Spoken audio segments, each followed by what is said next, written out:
Before there were answers, there were stories.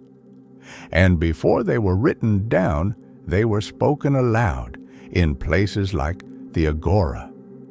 These were not myths meant to entertain, but questions meant to endure. Welcome to Echoes of the Agora. Most people think the story of the Sirens is about temptation. Beautiful voices, a fatal song, sailors who could not resist. It is usually told as a warning about desire, about weakness, about giving in, but that reading misses the point. Because the story of Odysseus and the Sirens is not really about temptation itself. It is about what happens when you know with certainty that you will fail. Odysseus was not wandering at sea by accident. He was returning from war, from Troy, from years of violence, strategy, and survival.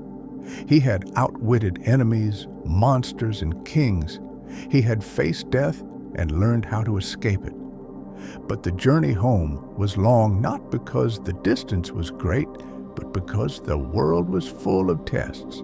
Every island offered a danger, every horizon held a choice, and the Sirens were among the deadliest. The Sirens were not monsters.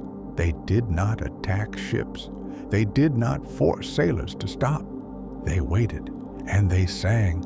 Their voices did not promise pleasure. They did not promise power. They promised knowledge.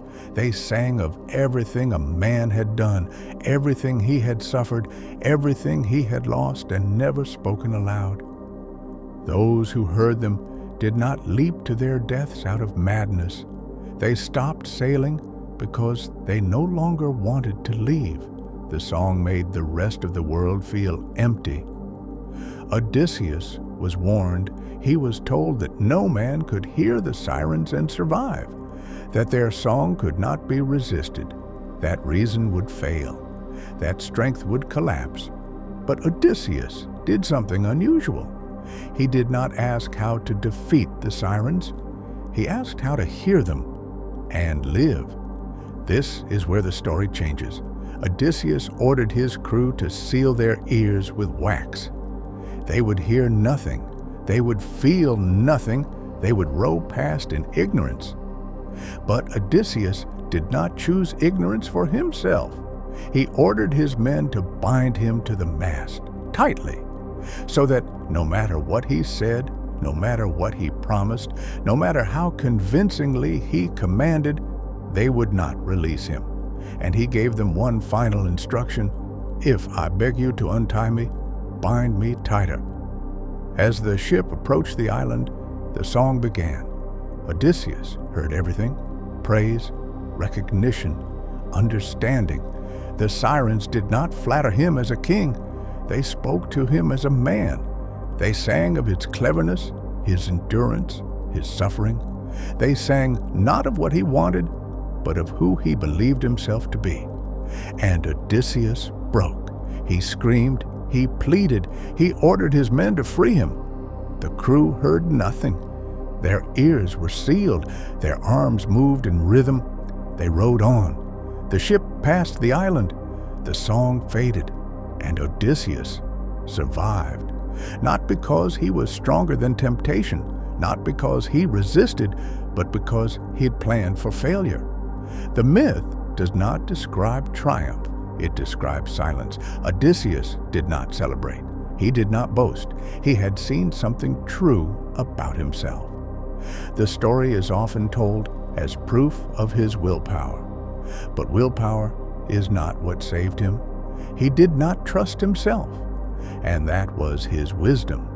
He understood that knowing what is right is not the same as being able to choose it in the moment it matters most.